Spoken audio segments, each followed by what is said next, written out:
सबसे पहले तो मैं नारा संचार को इस बात के लिए बधाई देता हूँ, शुभकामनाएं देता हूँ कि उन्होंने पत्रकारिता और मीडिया के बारे में समसामयिक मुद्दों पर एक चर्चा का सिलसिला शुरू किया है। जहाँ तक आज मीडिया की दशा का सवाल है, तो हम सब देख रहे हैं पिछले 2.5 दशकों में मीडिया कहीं न कहीं कमज़ोर हुआ है। और जब आप मीडिया के कमज़ोर होने का जब दावा करते हैं या उसके बारे में आप चिंता करते हैं या विचार करते हैं, तब हम पाते हैं कि ये मीडिया कमज़ोर क्यों हुआ।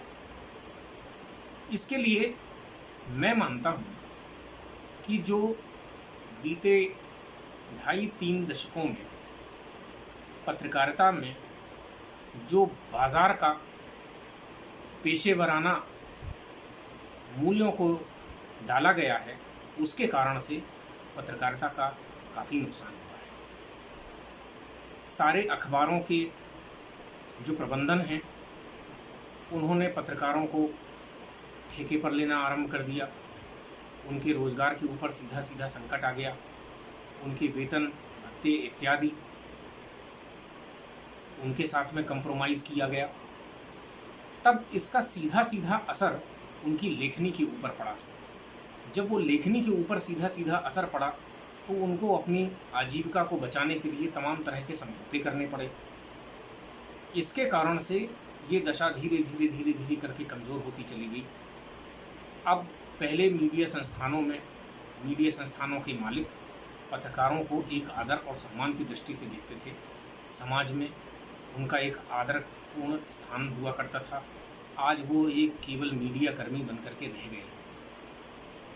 देखिए, पत्रकारिता और मीडिया के बारे में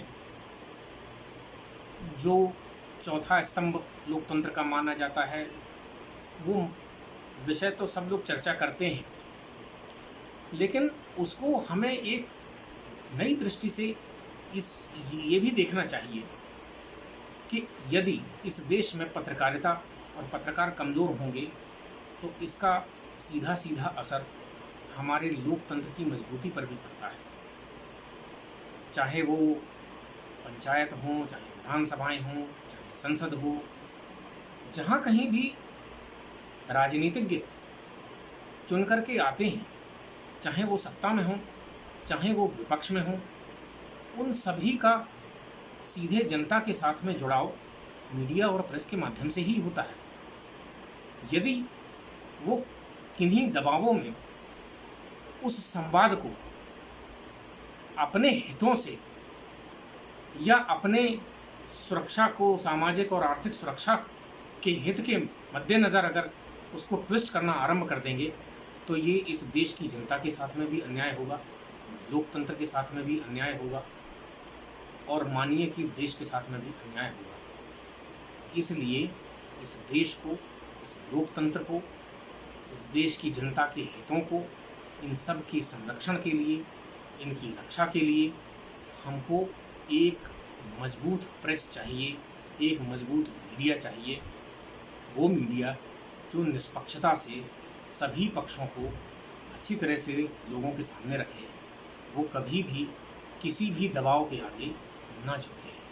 पत्रकारों की भी एक जिम्मेदारी होती है।